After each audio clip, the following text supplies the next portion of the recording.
Hello, everybody. Daniel Bloodworth here, joined by Michael Huber. And Huber, you got a chance to check out Drinkbox's new game. People might remember Drinkbox from Guacamelee, mainly, as well as Severed. And it is called Nobody Saves the World. Action RPG, got its own unique visual style. What do you think? First, off the top. Right off the top, I'm addicted. Nice.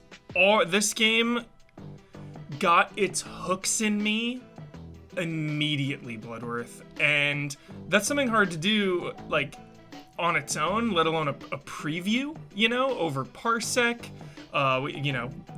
During these times, we connect over the internet to play the game, so it's like, none of this progress is going to be saved. They were even telling me to, like, you don't need to pick up all the money. You won't be able to spend it during this run. I had to break every box and pick up every coin. Just that compulsion. Right. But yeah, this is a really cool game. It reminds me of kind of like A Link to the Past with a job system.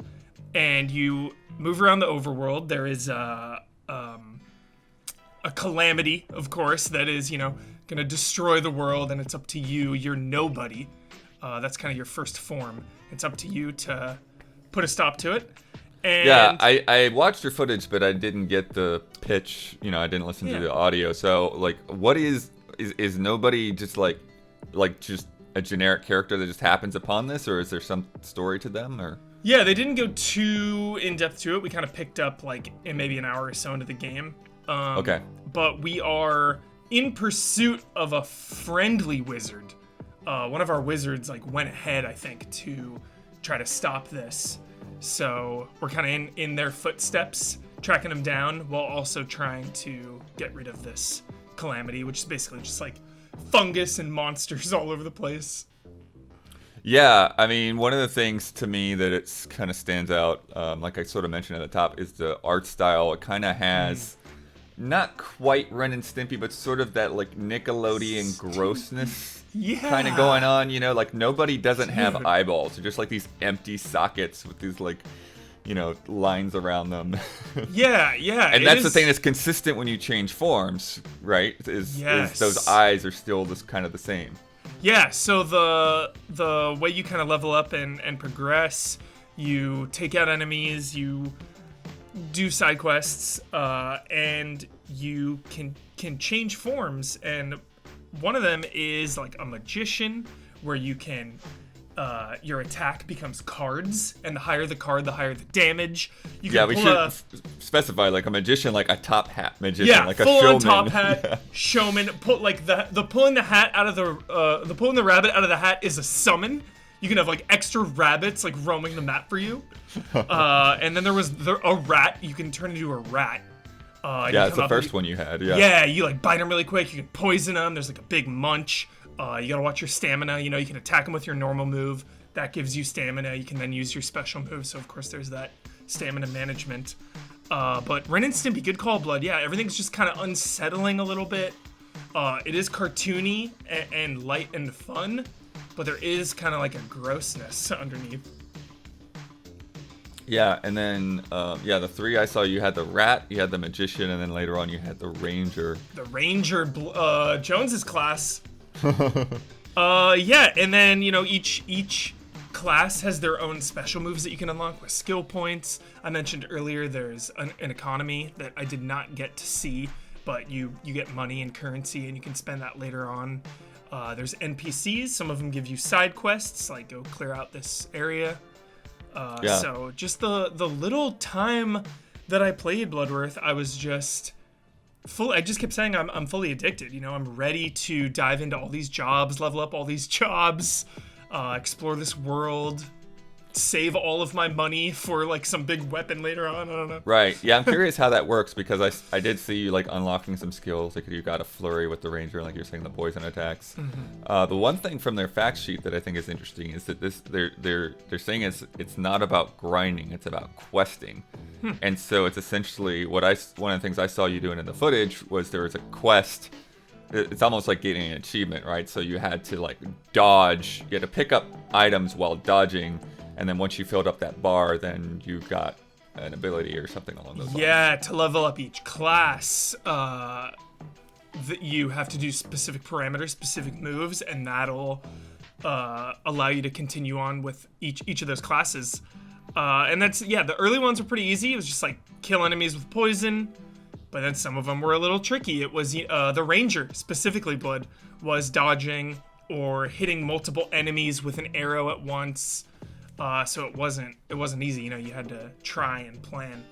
Well, and they have one here that says cheer up a fellow rabbit lover, and it's like, I love like weird mysterious descriptions like that. Like, what the crap does this mean? Yeah, maybe like I bet it's like an NPC, and you like pull the rabbit out of the hat, and then they get all stoked. Yeah, I bet that's it. You just like find the right guy and pull the rabbit out. Yeah. But yeah, pretty much. And they say that, I don't know if this is something you were able to do in your quick time with it, but they say that you can also combine abilities from different forms. I asked about that, and I was trying to do that, Blood. I was like, can I do some kind of fire and ice thing? And they said you could, but again, with my short time, I wasn't able to pull off any of those combos. But the trailer they sent over, I definitely saw some stuff going on where I was like, okay, let's do a little of this. But yeah, I wasn't able to pull off any combos. Was just grinding it out the old-fashioned way. Stamina management. I'm curious, like, what kinds of things change with your forms, because they say that there are over a dozen forms, which, like, on some level, like, okay, that's a fair amount, but it's not a ton. So you've got to expect, like, each one of these things to evolve quite a bit. Yeah, and if you're gonna keep going back in. Totally, and they felt good, Blood. The rat scurrying around, just biting people, versus the magician had a ad that you could have had, or the randomness of the cards, and of course the ranger, which is keep it moving. There was a dodge. The ranger can dodge and shoot. So yeah, each class, just the few that I played, were all very fun, and I did actually, Blood, I did kind of like get the poison going, and then switch to the ranger, so I did kind of combo a little bit, but nothing crazy, but I did feel the need to kind of switch around, even in the early goings. Nice. And you did get to fight a boss, though, this like crazy skinless flesh monster with its organs all hanging out. Yeah, skinless Freako. It took you out a couple times. Yeah. I was like, okay, gotta try here. A little difficulty spike, which I appreciate, learn their tactics. Take them seriously. Sometimes I'll get in this rhythm where I'm just like, give me the XP, give me the money, give me everything. So you're all systematic with it, and then a boss will just be like, yo, check yourself. Nice. So I did like that. Yeah, there seemed like there's kind of like bioweapons around Bloodworth. There's like all these weird canisters. So I'm definitely intrigued by the story. Yeah. Oh, I'm glad that it plays well, because like watching it didn't feel like it was all that exciting. Again, being early level stuff, and you just kind of like hitting the same attack with the cards popping out over and over. But I'm glad that it the hands-on, it definitely gives you a better impression. Yeah, it felt good. The main area, this big castle, you're trying to get all the corruption away, and we could go two ways, and I was only able to go the one way to that like downed UFO. Yeah, I saw that. Yeah. There's a crashed UFO and like an alien over there like trying to disguise himself. Yeah, it's like my truck crashed. Yeah, I really want to hype up the studio also, and Guacamelee. Guacamelee 2 I got to way later after the fact, recently in fact. And both of those games are incredible. They're humorous, A lot of people don't like kind of the meta humor of Guacamelee, but I thought it was funny. And this game too. There is that sense of playfulness. Yeah. That I really appreciated.